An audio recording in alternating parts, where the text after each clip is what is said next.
Senhor continua exercendo juízo sobre todos os deuses do Egito, como temos falado nas lições anteriores, mas o diferencial dessa praga é que quando Faraó se vê acometido de todas elas, ele vem diante de Moisés e apresenta uma terceira proposta. A princípio ele havia dito: adorem a Deus, sirvam ao vosso Deus, mas na nossa própria terra do Egito. Depois ele cede um pouquinho mais, permite que o povo saia dos limites do Egito, contanto que não vá muito longe. Mas agora ele apresenta uma terceira proposta: vocês podem ir, mas apenas os homens. Então, no caso, os filhos ficariam, os filhos e os animais ficariam. Mas essa proposta de Faraó, ela continua sendo liberada de uma maneira muito clara nos dias de hoje.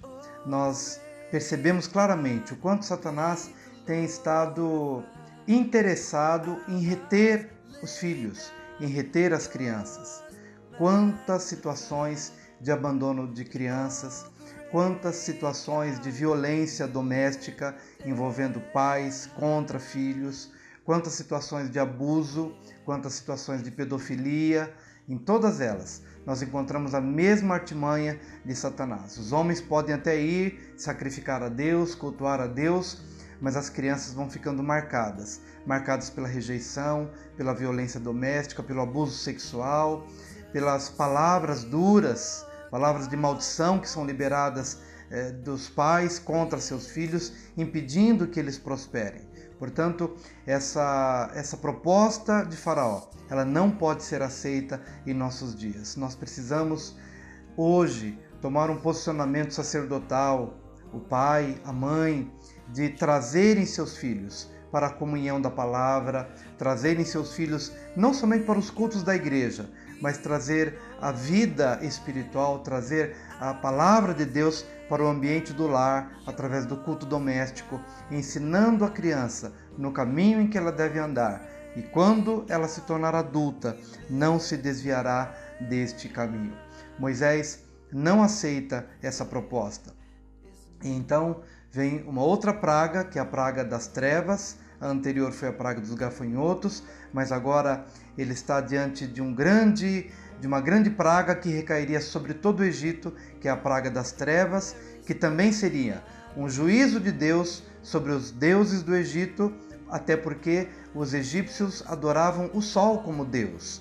E quando o Senhor permitiu que as trevas viessem sobre todo o Egito, então os egípcios entenderam que só Yahvé é Deus e que o Deus Sol, diante de quem eles se prostravam, a quem eles se devotavam em adoração, não era Deus poderoso para livrá-los daquelas trevas. Por um bom tempo, ninguém viu ninguém, porque as trevas recaíram sobre o Egito.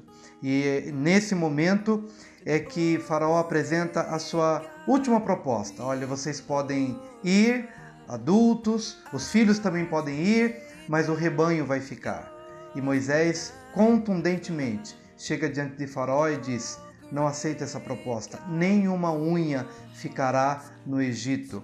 Isso quer dizer o seguinte, que nada do que é nosso e nada do que nos diz respeito deve ficar nas mãos de Satanás. O homem pertence ao Senhor, a sua esposa, seus filhos e também os seus bens. Os bens são colocados à disposição do Senhor.